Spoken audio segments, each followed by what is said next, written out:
Commenter cette actualité avec un peu de hauteur et de distance. Et mon invité, cette fois, c'est Raphaël Antoven. Bonjour Claire. Bonjour Raphaël, philosophe, professeur de philosophie, Oui. chroniqueur aussi sur Europe 1. Vous animez aussi une émission sur Arte, bien des choses. Et vous venez de publier un livre qui s'appelle Little Brother chez Gallimard. Oui. Alors c'est une espèce de, on ne va pas trop en parler, mais j'allais dire un Roland Barthes contemporain, une mythologie contemporaine. Je vous laisse le soin de cette comparaison. Oui. Voilà, c'est ça, c'est bien flatteur. Oui. Voilà. Disons que je m'occupe des petits objets du quotidien qu'on oublie de regarder tellement on les voit.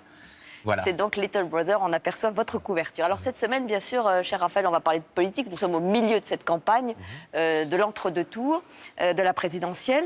On va naturellement en parler, mais d'abord, l'image que nous avons retenue, si vous en êtes d'accord, elle nous a tous émus. C'est cet hommage qui a été rendu au policier Xavier Jugelet, mort sur les Champs-Élysées, tué par un terroriste. Cet hommage aux Invalides, où toute la nation était présente. Et son compagnon, Étienne Cardil, lui a rendu un très bel hommage. Alors d'abord, premier message, j'ai envie de dire, sur le terrorisme. La nation est rassemblée, mais contrairement à ce qui s'est passé peut-être après l'Hypercacher et Charlie Hebdo, et peut-être même après le Bataclan, on a le sentiment que, j'allais dire, la ferveur nationale retombe. Ou est-ce qu'il y a une banalisation du mal, ou ce risque de banalisation? Je ne le vois pas. Je ne le vois pas. Je vois une terreur comparable à chaque instant. En fait, je vois une terreur renouvelée à chaque instant. Qu'on s'y fasse ne veut pas dire qu'on s'y habitue. Voilà. Qu'on le devance ne veut pas dire qu'on s'en contente ou qu'on accepte cela. Je ne vois pas ça. Et la dignité, d'ailleurs, invraisemblable du compagnon de la victime, à mon avis, en témoigne. Il y a 2-3 belles choses dans son discours. Oui. Le discours était splendide. On va d'ailleurs en entendre un petit extrait. C'est vrai que ce qu'il disait de la liberté, enfin ce qu'il dit de la loi, ce qu'il dit de la police comme les gardiens de la paix, et qu'il rend à cette expression toute sa valeur, et de l'amour, naturellement. C'était très important. Et puis il y a ce deuxième plan qui, lui, est crucial. Bien sûr, c'est ce qu'on va voir. Mais d'abord, peut-être, la figure du policier. Elle a été d'abord louée, on a salué le courage des policiers, puis après, ils ont été très critiqués. Est-ce que, au fond, ce genre d'événement va redonner un statut aux policiers, ou devrait... Est-ce que ça vous semble dangereux que dans une société, on s'en prenne à ces... Moi, le lieu commun, si vous voulez, ce qui me semble, c'est que les policiers sont très... Il faut reprendre l'expression en son sens. Ce sont des gardiens de la paix. Il faut donner toute sa chance à cette expression.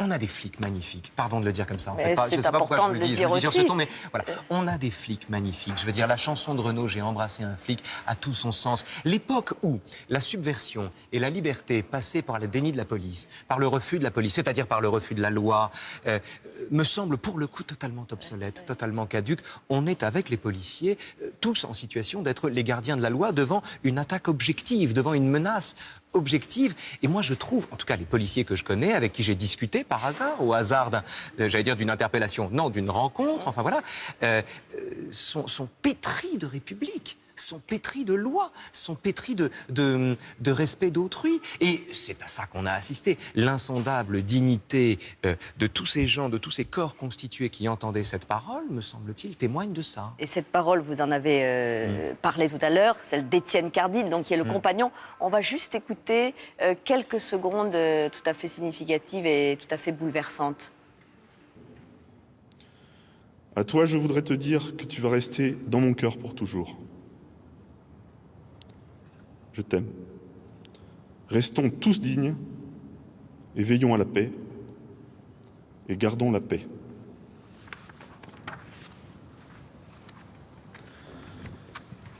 De cette nation rassemblée, est-ce que déjà ça vous semblait opportun, on va revenir bien sûr sur le contenu de ce discours, d'inviter les deux candidats à la présidentielle qui étaient là? Tout à fait. Je ne vois aucune raison. On est dans une logique républicaine. Les deux finalistes avaient leur place ici, absolument. Un point quand même. On a tué un flic parce qu'il était flic, comme on tue les juifs parce qu'ils sont juifs. C'est un racisme. C'est un acte raciste. C'est un acte raciste qui se donne d'ailleurs parfois, ou dont les défenseurs, entre guillemets, ou dont les plus compréhensifs brandissent l'alibi de telle ou telle bavure. J'ai dit qu'on avait des flics magnifiques. Ça ne veut pas dire qu'il n'y a pas des flics ripoux, ni des flics qui font des bavures, ni des flics qui bavent. Reste que l'ensemble du corps de la police est parfaitement républicain et on l'a vu ici et ça c'est utile de le redire. C'est bien de le dire. Ouais. Autre, évidemment, symbole très fort, le statut des homosexuels, l'amour clamé de ce compagnon. Si c'était rien. C'est une avancée pour notre société. C'est-à-dire qu'on ne peut pas faire comme si c'était rien et en même temps, il est important de faire comme si c'était rien. Il est essentiel de faire comme si c'était normal et de ne pas s'en étonner parce qu'il est essentiel de faire entrer cela tout simplement si j'ose dire, dans la loi, presque symboliquement. C'est déjà dans la loi, mais là, c'est une reconnaissance de la loi et des corps qui l'incarnent. Donc c'est essentiel. Et dans le même temps, on ne peut pas l'ignorer, bien sûr. C'est une première et c'est très important. Les adversaires de l'homosexualité, ou plus exactement, les contempteurs du mariage pour tous, refusaient de faire entrer l'homosexualité dans la loi. Pourquoi ? Parce que l'homosexualité était perçue au regard d'une loi naturelle, qu'ils confondent avec la loi légale, avec la loi des hommes, était perçue comme une déviance.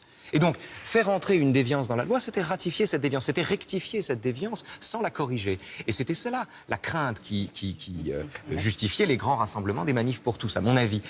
Or, ici, on a plus encore que le mariage pour tous, la consacration par la loi et par ceux qui la représentent, tout simplement de l'absolue normalité de cette situation. C'est ça l'enjeu. Ce qui est exceptionnel ici, c'est que la situation, pour une fois, était normale.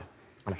Évidemment, une loi, on le rappelle, prise par François Hollande, sans doute des lois importantes du quinquennat. On va s'interrompre un petit instant, cher Raphaël Antoven, et on se retrouve pour la deuxième partie de notre émission.